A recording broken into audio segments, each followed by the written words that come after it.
Quand on veut multiplier ou diviser des fractions ensemble, on a un groupe de fractions et ce qu'on va faire, on va aller revoir un petit exemple. Si je fais 3 fois 1/2, c'est la même chose que si je faisais 3 unièmes, 3 entiers fois 1/2. À ce moment-là, si j'ai 3 fois 1/2 pizza, est-ce qu'on s'entend pour dire que j'ai 1/2, une autre demi, une autre demi? Donc, qu'est-ce que j'ai au total? J'ai 3 demi-pizzas.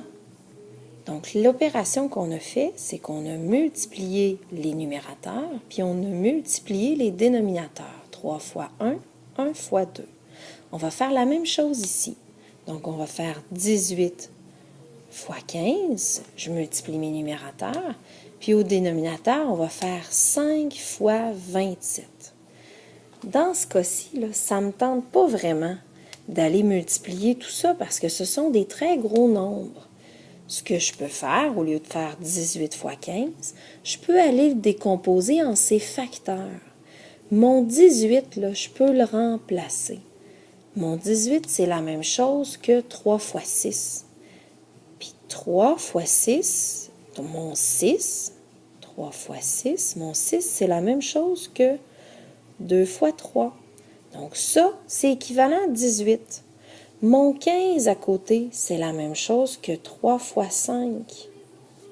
Et en dessous, j'ai 5 fois 27. Mon 27, c'est 3 fois 9. Donc 3 fois 3 fois 3. Ça, c'est 27. Et là, je peux chercher pour trouver les nombres qui sont communs à la fois au numérateur et au dénominateur. Comme j'ai un 3 qui est commun aux deux endroits, il peut se simplifier ensemble.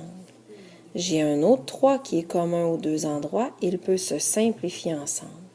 J'ai un 3 qui est commun, donc ces deux-là se simplifient, ces deux-là se simplifient. Et là, il me reste encore un 5 et un 5 qui sont communs. Je vais changer de couleur pour bien les voir. Je peux dire ce 5-là avec ce 5-là, puisqu'il y en a un en haut, en bas, il se simplifie. Qu'est-ce qu'il me reste à la fin? Il me reste simplement le 2. Ça veut dire que la réponse, c'est 2. Comme il n'y a rien en bas, c'est comme s'il y avait un 1. Et 2 unièmes, c'est la même chose que 2 entiers. Donc, la réponse, c'est 2.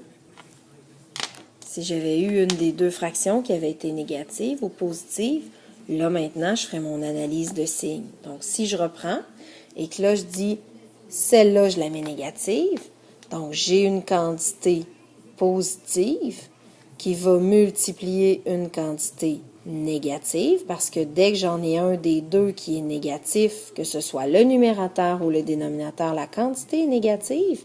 Comme j'ai une quantité positive qui multiplie une quantité négative, je vais avoir à la fin une quantité négative. Donc, ma réponse à la fin va être négative. Et là, je devrais faire suivre mon signe. Mon 15 était mon négatif ici.